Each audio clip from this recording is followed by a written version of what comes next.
I work as a wildlife photographer and also look for animals in the natural environment.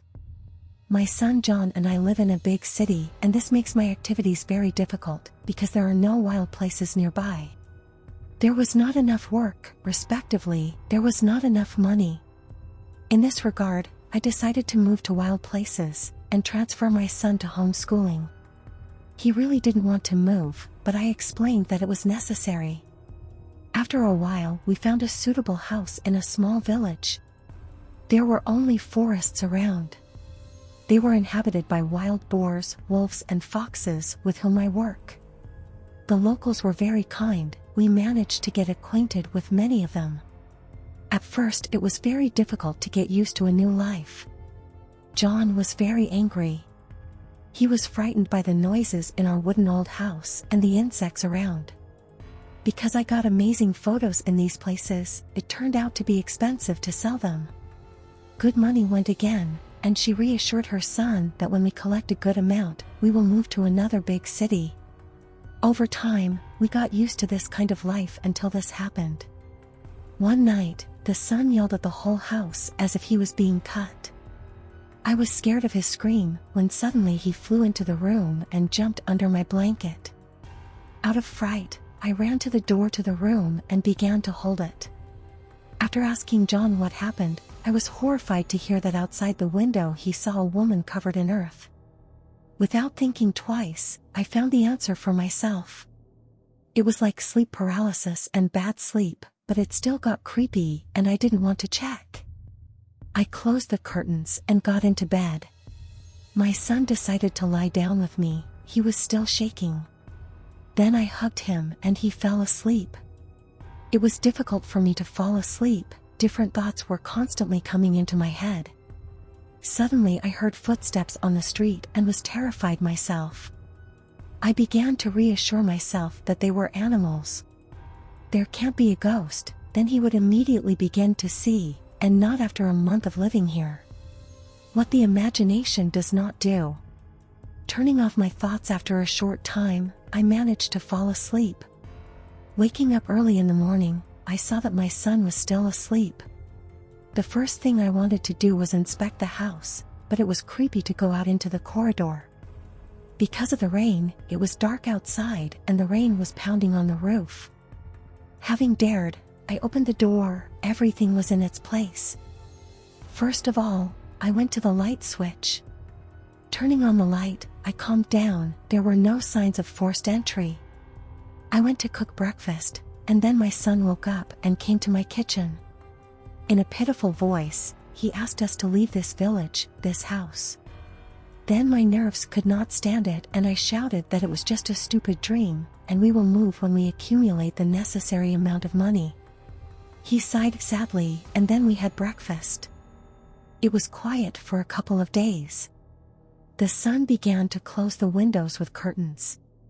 But one day he ran into the house again and slammed the door loudly. With fear in his eyes, he began to tell all about the same woman. We searched the house for an hour, but we didn't find anyone. Going outside to drive away bad thoughts, I met a neighbor.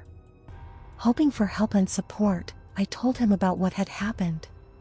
The neighbor smiled, saying that for sure it was a dead woman, the first owner of this house. I almost fainted, but he laughed loudly and said that he was just joking, and for sure his son's imagination was playing out. Having calmed down, I returned home and decided to cook dinner. When everything was ready, I sat my son down at the table and began to take out mugs for tea. Suddenly there was a loud scream. Out of fear, I dropped all the dishes, but when I turned around, I didn't see anyone except John looking out the kitchen window. There was no one in it. This time I definitely did not believe my son, and called his actions a simple manipulation. He was offended and silently went to his room. Without thinking twice, I also decided to rest and go to bed early. It's so nice to fall asleep in a wooden house with a slight coolness. The eyes close automatically. I woke up to a knock on the window. It was scary to turn around and I decided to pretend to be asleep. You never know, a bat is knocking on the window. and yet it took me an hour to fall asleep. I woke up all broken and had a headache. I wanted to get some more sleep, but I didn't spoil the regime. Suddenly the phone rang. As it turned out, one of the well-known agencies really liked the photos taken by me. They decided to order photos from me of foxes devouring prey at night. It was a difficult order, but the pay was good and I agreed to try. After the call, my mood lifted. Finally, a good and highly paid order. While I was thinking, my son came into the room. He didn't talk to me, but I made him breakfast. After that, I sent John to my room to do his homework, and I began to think about how to lure the foxes out of the forest. After much thought, an interesting idea came to me. Since the places here are wild, animals often steal chickens from neighbors. Then I decided to open the gate for the night, and put a chicken carcass not far from the window. When the foxes come to the carcass, I'll take cool photos. After dinner, she warned her son not to make noise, and she opened the gate, put a chicken carcass, put on her camouflage and leaned out of the window with a camera. Surprisingly, they came running very quickly and I began to photograph them. They were greedily devouring the carcass, when suddenly they abruptly ran away. Something incomprehensible ran up to the chicken and began to eat it. I was scared, but decided to continue to sit. Looking closely at the camera, I saw that it was an elderly woman, covered in dirt. I wanted to slam the window, but I thought she would react faster and attack me.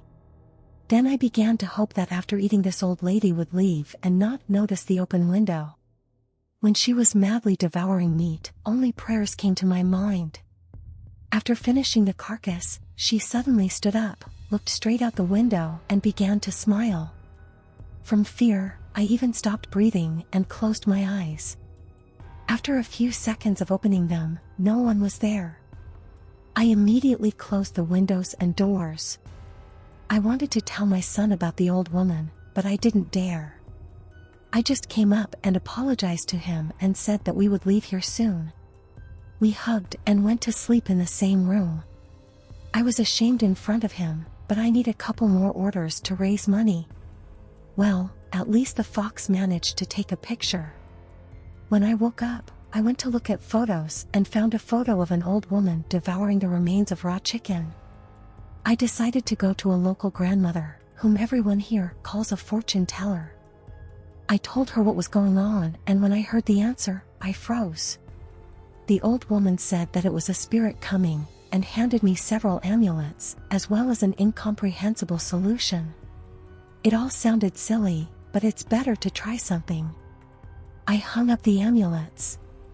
My son and I went to bed together. At night, we woke up to strong knocks on the window and an ominous voice on the street, who hoarsely asked for more food. My son burst into tears, and I didn't know what to do. Then the window broke.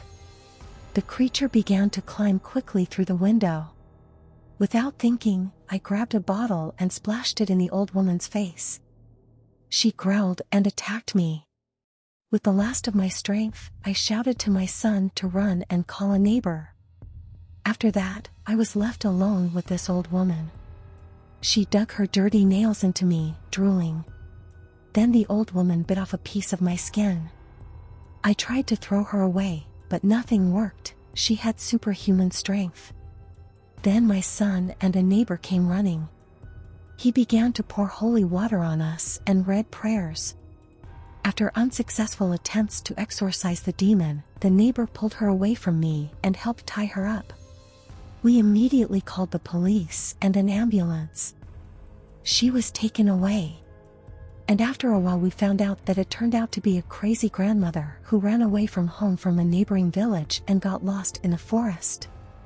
She was insanely hungry, and she has such strength and strange behavior due to mental disorders. The only good thing is that the old woman's picture was bought by a mystical channel and we had enough money to return to the city. Only now they often show this photo in mystical broadcasts and prove that it is a ghost. But I know that it was just a crazy grandmother.